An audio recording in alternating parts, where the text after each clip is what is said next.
Welcome to Exploring Boys Education, a monthly podcast produced by the International Boys Schools Coalition.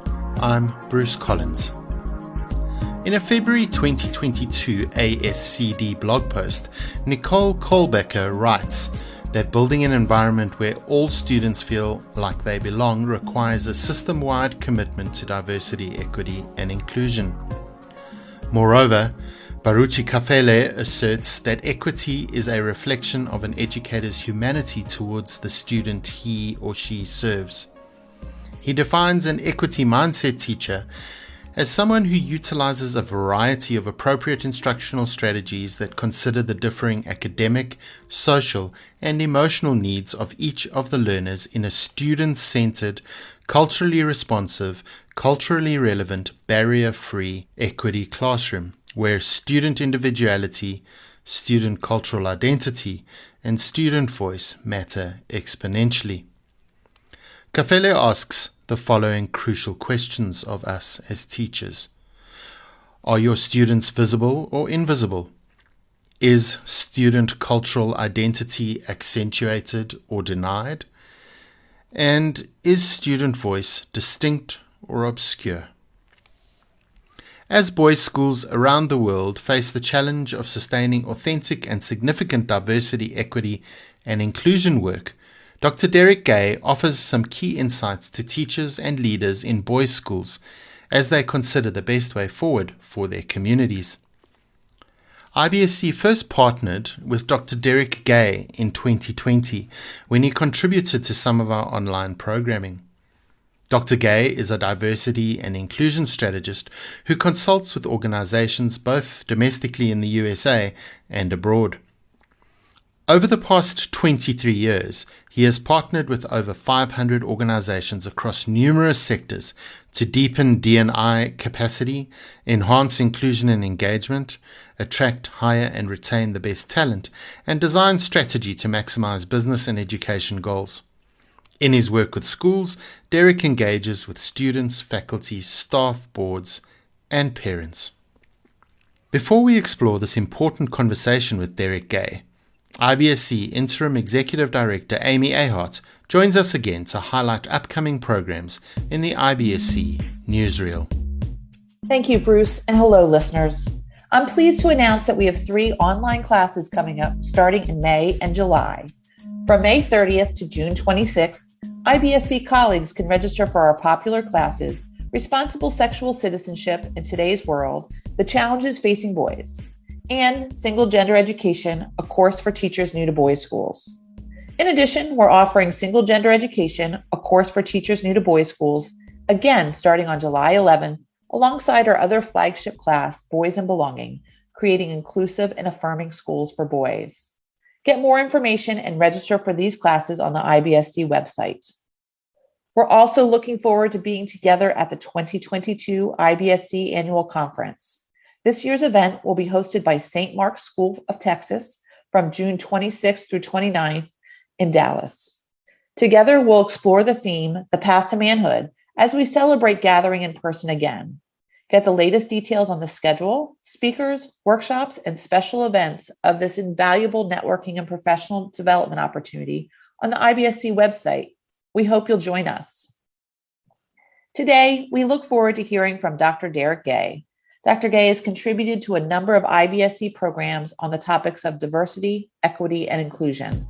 Bruce, I'm looking forward to hearing today's conversation as you discuss sustaining this important work in boys' schools.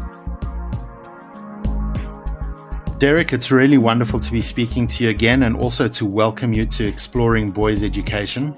And I want to thank you again for sharing your insights with us on this important topic. You know, we've spoken about belonging, equity and inclusion and diversity work in schools a couple of times for some of our other IBSC programs. And it's a real privilege to have you here to share your insights with our Exploring Boys Education audience. So welcome to the podcast. Thank you. Delighted to be here and looking forward to continuing the great conversations that we've begun. Derrick, I'm also grateful to Laurie Hamilton Durbin, who's a mutual friend of ours, who's also the head of school at Town School for Boys in San Francisco. She's also an IBSC board trustee. I'm grateful to her for introducing us originally, and I know you've done some work in other IBSC schools too. Indeed, really excited, particularly around framing this conversation for boys' schools, single gender boys' schools. So let's dive right into that angle. As we consider the DEI work in boys' schools, and many of our schools are doing good work in this regard, I wonder if you can share some insight from your perspective into the opportunities or challenges that our school's single gender identity present to this work. It's a great question, and I may have mentioned this before in our last podcast. As I think about this work, I've really been framing it around the Chinese construct for crisis, right? That character around the danger and the peril, and that character around just the important moment, the salient moment here, and what is the opportunity. And I've seen, in fact, many schools really seize the moment. It isn't lost on anyone that the murder of George Floyd really was a watershed moment for many schools, not only in the United States, but in my work around the world. When I'm working in Italy or France or Colombia or Hong Kong, many have also noted that this was an important moment in their countries, just awareness that there is work that needs to be done around inclusion and belonging. And some of the opportunities I've seen schools take advantage of, there's been increased professional development, absolutely, in providing educators, in particular, around content knowledge and facilitation and instructional practices to create and sustain more inclusive classroom and school environments. There's also been an increased number of board work around this issue, which I think is critical. I joke somewhat with my colleagues who are other consultants, and I say, I've done more board work in the last 2 years than I've done in the 10 years prior. So there's an understanding that the governance level also needs to engage in this work around content, certainly.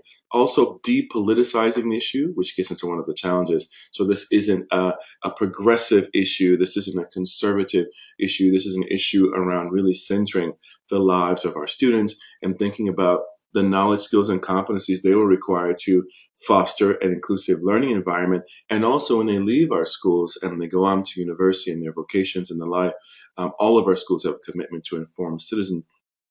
So what that might look like. So again, the board piece I've seen as well.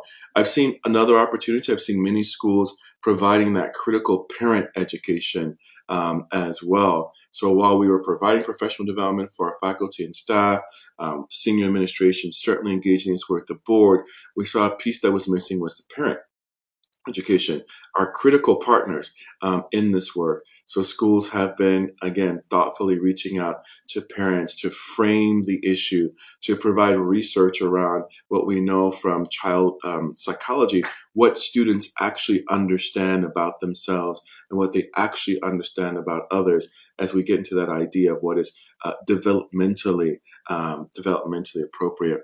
And also I've seen schools more deeply engage in the research part of this work, actually engaging in climate assessments, where they have provided anonymous surveys, engaged in focus groups to actually learn about the nature of inclusion and belonging in their communities, rather than guessing what inclusion is or measuring inclusion by what we're doing to them. Assemblies we're having or professional development our teachers have had, really asking our constituents, our students, our families, our faculty and staff, our board members, our alumni about their experiences. And then, as we would for any area of change, to build out our program and to build our strategy informed by those data. So those are some of the opportunities I have seen in our schools. You also asked about some of the challenges. And some of the challenges I have seen, one is, depending upon the region of the world, I've seen as we become less proximate to George Floyd, almost 2 years out, that some of the excitement around this work, some of the acknowledgement of the urgency, I've seen in some regions begin to peter out.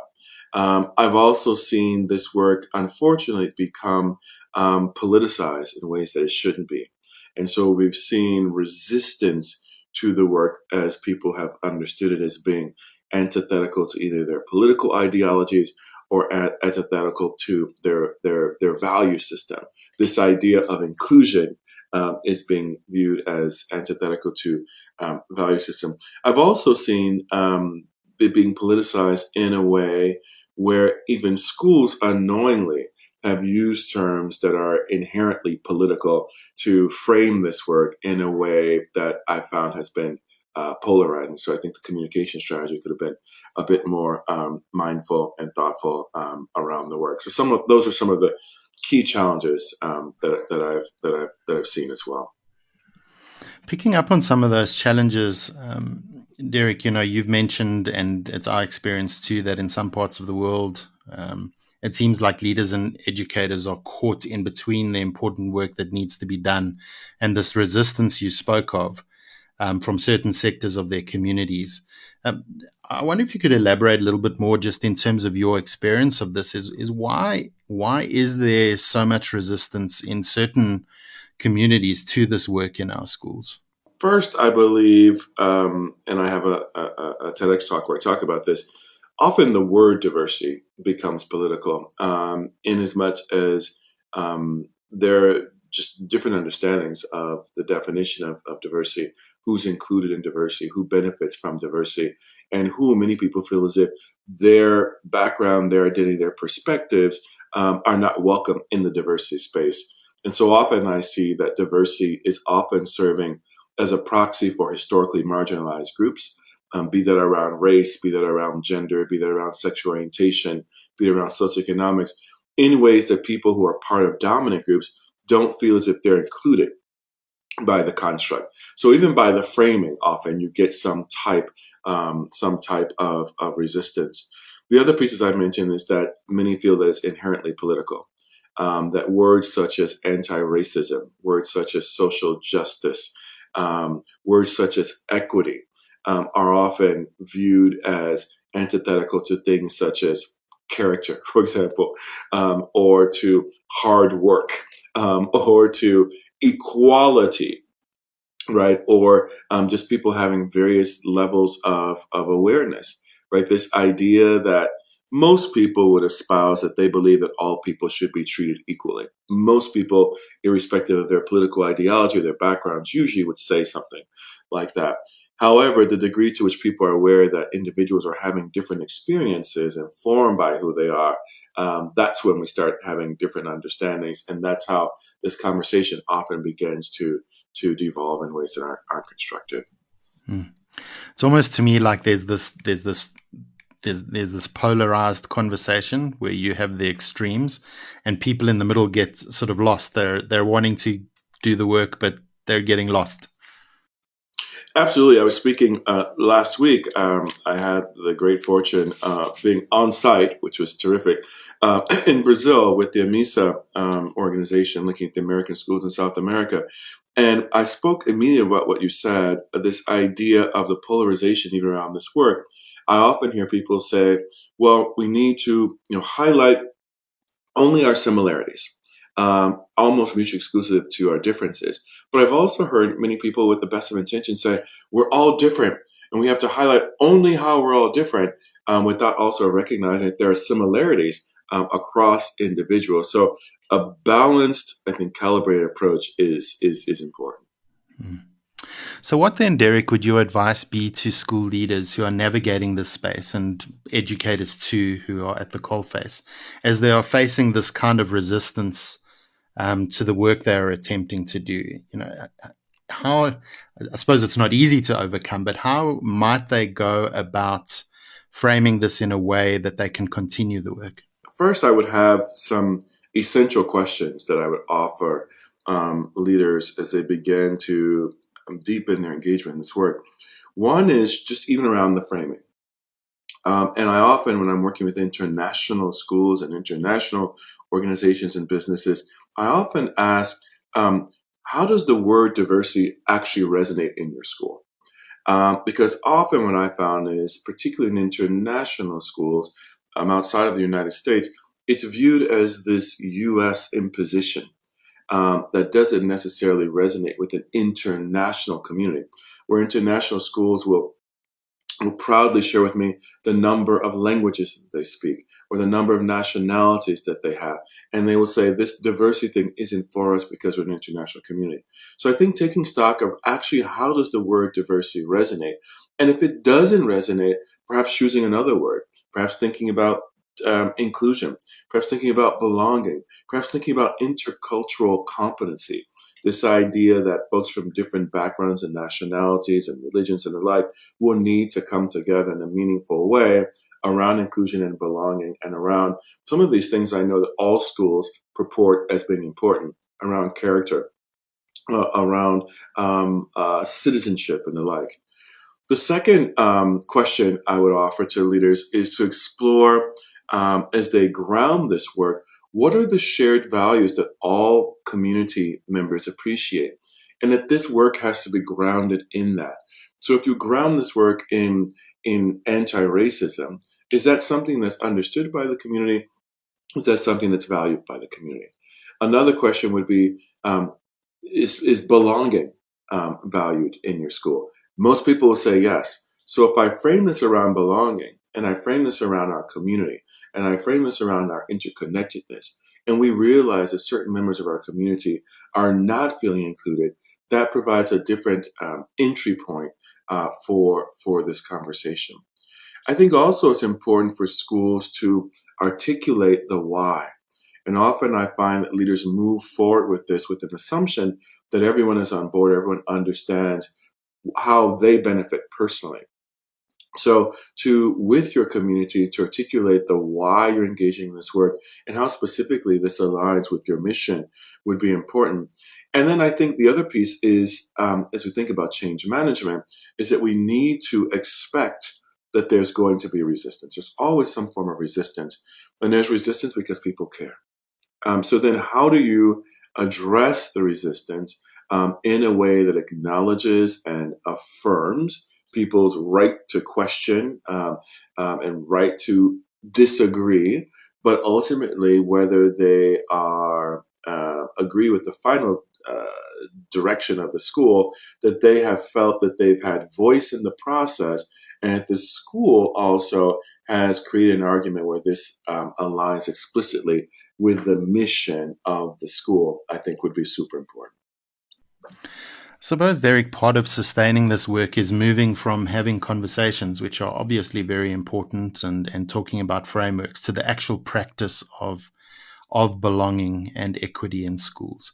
And in your experience and your work around the world, what are some of the practices you've seen schools employ that are really helping them to do this work in a sustainable way? I believe one way to transition, as I like to say, from courageous conversations to courageous actions is to first identify what even the growth areas are. That is to say, to take stock of where the school is, to have some type of shared vision of where you want to go. And then the work that needs to be done is the delta, is the difference between those 2 points. The second piece I think important is also begin to, as we do in any piece of work in our schools, is to actually hold ourselves accountable. I am still surprised working with schools where I ask, show me your plan. Show me your strategic plan around this work. And what often I hear is a series of discrete activities about an assembly that we have, a speaker that we're bringing in, a meeting that we had, a parent session that we had. And I ask again, what are the objectives? What are the tactics? What are the timelines? Who's responsible and ultimately accountable for this? And I get blank faces. So if there isn't a strategy and there isn't accountability around this work, then it's very difficult to move to action. The other piece I think is important is that there's a sense of a shared model or framework. So something very specific I've seen schools engage in is this idea of restorative practices or restorative justice. So when there's an infraction in the community, someone uses an unkind word, or someone treats someone in a way that goes against our values around inclusion and belonging, and usually based on who they are, usually based on their background identity, that there is a process and a model around how we will address these issues, recognizing that there will be individual aspects that will need to be attended to, but the restorative justice model is one where, at the very least, you understand there'll be some type of process. There'll be some type of naming of the harm that has been done. There'll be some type of education for the individual who has inflicted the harm. There'll be some restoration to the community versus you're out or versus you're suspended for the day and there has been no learning. So at the very least, the community has a sense of the ways in which the school will methodically process these issues and restore justice to the community. Those are some fascinating insights, Derrick. And I know that the breadth and the depth of this work is obviously too significant to cover in one podcast interview. But I'm wondering if, as we close, and before I ask you to share a little bit about the work that you do with schools, I wonder if you have some words of encouragement for our member schools as they continue to commit themselves to this work of belonging, of equity, of inclusion, as they work hard to sustain this work in their spaces. It's a terrific question, and of course, as you intuited, this is an entire workshop in and of itself. But there are some thoughts I have around some critical strategies moving forward around cultivating, sustaining an authentic commitment to this work. One, as I mentioned earlier, is to think about the framing around the work. Is diversity the most effective word you should be using? And if diversity is the word you're going to use, to ensure that everyone in your school community feels as if they're part of that construct. Because we don't have everyone in diversity, we can't get everyone to inclusion. And the implications of not feeling included part of diversity often are resistance, disengagement, and the like. So I think that would be important. Number two, and this may sound self-explanatory, but this idea of actually articulating what success looks like. What success looks like in the short term, in the 3 to 6 months, and what success may look like in 2 to 3 years. Because often in this space, I found that the idea that there needs to be work, the idea that we need to do better, most are on board with that. But actually having a shared vision of where we're going is where we begin to fall apart. And if you don't have a shared sense of where you're going, often people feel as if they're just engaging in work, the sort of the hamster in the hamster wheel, without any tangible outcomes, which for many is demoralizing. If you don't have those opportunities to articulate where you're going, to articulate those benchmarks, to celebrate those successes, and to provide direction as to where you're going, you lose the momentum. The third piece of advice I think would be really important is to really distinguish between being right versus being effective. And again, I've seen many schools move this work forward with the moral imperative. And while I personally feel that there's a moral imperative, we also understand that a moral imperative is also incredibly subjective. And if you're going to be strategic about this work, which is about being effective, there has to be this sense of understanding your school's readiness. So what is your school? What preparation have you done? And really, how far can you push in a meaningful way without doing irreparable harm that then 3 to 5 years people are saying, we tried this diversity work and it just didn't work. And then the last piece of advice that I would offer is that it is critical in this work to couple the intellectual piece with the emotional piece. And often, again, I feel that we often err on creating a logical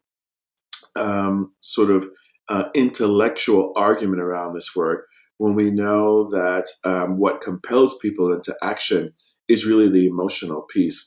Empathy is understanding and caring about the feelings of others. We can engage in intellectual perspective taking, which doesn't, without the emotional piece, compel us into action. So providing a place for people to, again, in appropriate ways, that they can really connect in a meaningful, emotional way will go a long way with moving this work forward. Derrick, that idea of the heart work really resonates with me. I think even in my own journey, that's been an important part. Before we take our leave of you, Derrick, and we're very grateful for your time and your insights, I want to ask you to share a little bit about the work you do with schools and how people can engage with you if they'd like to reach out. Yeah, I appreciate that. I feel really fortunate to been engaging in this work in schools and other organizations now for the whole of my career. So for 25 years. And my work essentially consists of supporting schools to ensure that they're living the missions of their schools as it relates to creating a space where all constituents understand and perceive a sense of belonging.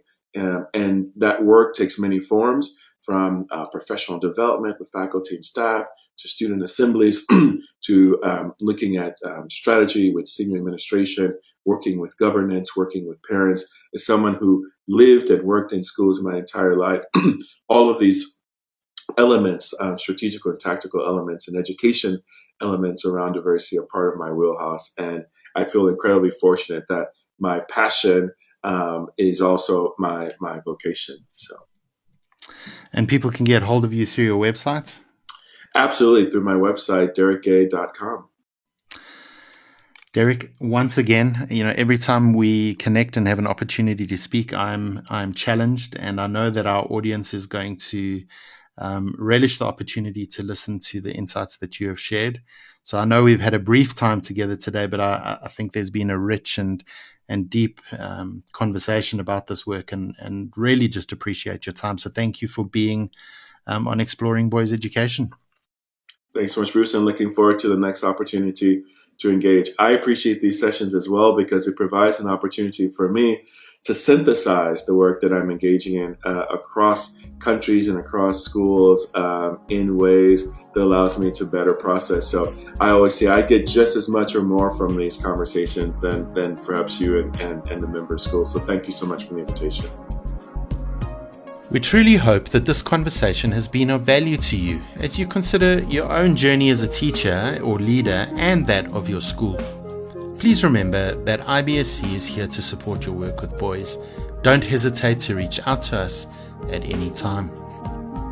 I'm sure many of you are as excited as I am that in just over a month, we will be meeting together for the first time in 3 years in Dallas at St. Mark's School of Texas for the IBSC annual conference. If you haven't yet registered, head to the IBSC website to do so. And while you're there, check out the resources we have on offer for member schools. Thank you so much for listening. Until our next episode, keep safe and well.